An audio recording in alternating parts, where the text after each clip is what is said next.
السلام عليكم. اليوم في إطار حلويات العيد السهلة والاقتصادية غادي نشارك معكم حلوى بدون بيض. ما يمكنش يجي العيد وما نديرهاش، كتجي لذيذة بزاف، هشيشة لدرجة ما تصوروهاش وكتعطي كمية وفيرة. غادي نشارك معكم العبارات بالكاس ديال العنبة في الفيديو، وفي صندوق الوصف نخلي لكم العبارات بالجرام. كنتمنى يعجبكم الفيديو وندوز مباشرة لتحضير الحلوى. بالنسبة للمقادير فهي جد بسيطة. عندي هنايا نص ربعة ديال الزبدة، اي زبدة متوفرة عندكم تكون بحرارة الغرفة. عندي كاس العنبة ديال الزيت ما عامرش.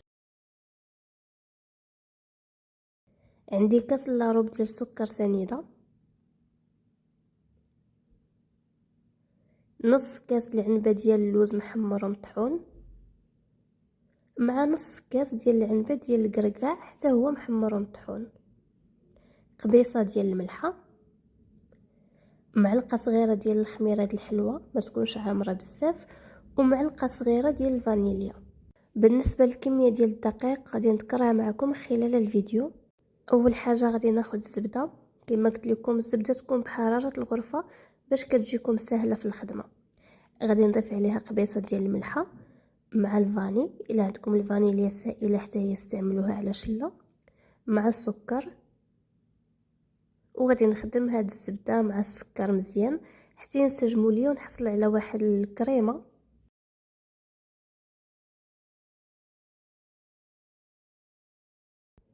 غادي نضيف الزيت، كاس ديال العنبه مع عامرش ديال الزيت، وفي صندوق الوصف غادي نخلي لكم العبارات بالجرام.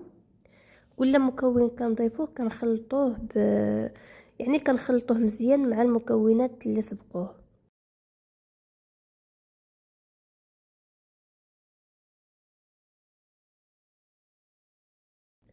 وغادي نضيف له اللوز والقرقاع. بالنسبه للوز والقرقاع ضروري يكونوا محمرين باش كيعطيو واحد النكهه زوينه بزاف في هاد الحلوه.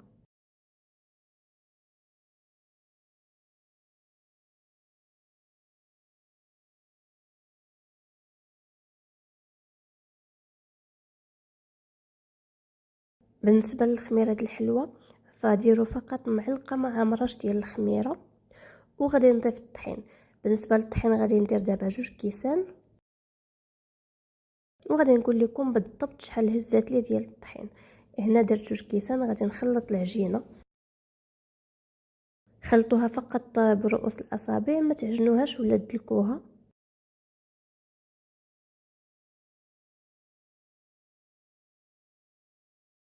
فيها واحد الريحه يا سلام ديال داك القرقاع واللوز، كيعطي واحد الريحه تبارك الله غزاله. هنا ضفت الكاس الثالث. بالنسبه للدقيق فمن الافضل يكون دقيق ممتاز خاص بالحلويات.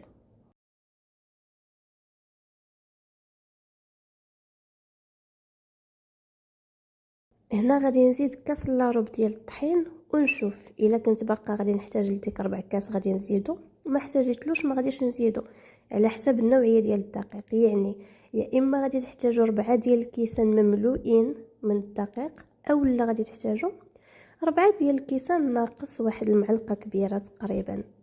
شوفوا انايا العجينه ديالي مازال خاصها واحد شويه ديال الطحين، ما بغيتهاش تجيني خفيفه بزاف لحقاش العجينه ديال هاد الحلوه خاصها تكون شاده في راسها. لهذا غادي نزيد داك 4 كاس ديال الطحين. فهمتوا معايا؟ متبعين.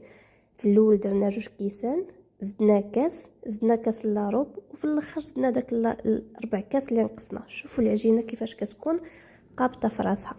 غادي ندوز دابا باش نسرحها. بالنسبه للتسريح ديالها فمن الافضل ما تسرحوهاش عفوا بالدقيق. تسرحوها بحال هكا في الوسط ديال واحد البلاستيك او البابي كويسون، باش فاش كتجيو تهزوها كتهز لكم بسهوله وما كيديفورماش الشكل ديالها. غادي نوضعها بحال هكا في واحد فوق واحد البلاستيكه، وغادي نوضع عليها بلاستيكه واحده اخرى وغادي نسرحها. بالنسبه للتسريح ما تكونش العجينه رقيقه بزاف لحقاش هذه ما غاديش تلصق، غادي تبقى يعني حبه ما لاصقاش مع اختها. لهذا العجينه تكون ما رقيقاش بزاف، تكون متوسطه في السمك. انا غنوريكم الشكل كيفاش.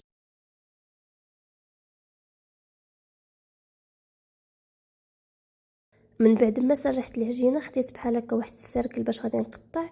الا ما توفرش عندكم شوفوا غير شي كاس تكون الحافه ديالو رقيقه شويه وقطعوا به. غادي نقطع الحلوه ديالي بهذا الشكل هذا.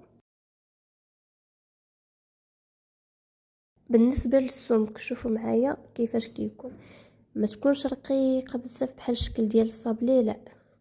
وفي نفس الوقت انا شاعله الفران باش يسخن على 180 درجه، او لا عندكم فرن غازي على درجه حراره متوسطه شعلوا عليه من الاسفل فقط حتى يتحمر. راه كيجي رائع جدا جدا وكيعطي تبارك الله كميه وفيره.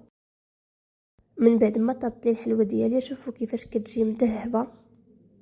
اما الريحه اللي في الكوزينه راني ما غاديش نعاود لكم.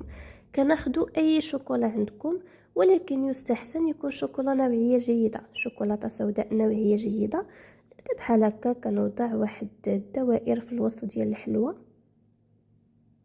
باش نوضع فيها المكسرات. انا درت اللوز والكركاع، الا عندكم لاكاجو تقدروا ديروه، بيسطاش تقدروا ديروه، راه كيجي حتى هو رائع، وحتى في المنظر ديالو كيجي تبارك الله غزال. التزيين كما شفتوا بسيط والحلوه بسيطه، ولكن النتيجه رائعه جدا. كتجي هشيشه كتذوب في الفم. انا متاكده الا جربتوها غادي توليو معتمدين عليها بجميع المناسبات. هاد الحلوه بكثره ما سهله بنينه.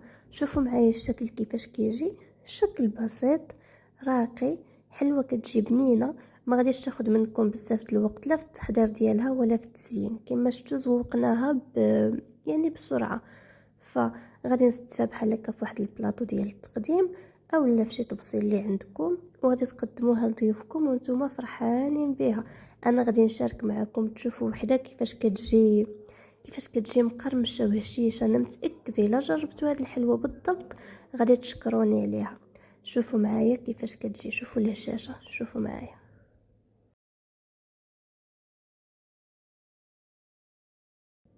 شوفوا ما شاء الله. نتمنى تجربوها وتكونوا تبعتوا الفيديو نال اعجابكم، وغادي نقول لكم بسلامه عليكم الى فيديو قادم.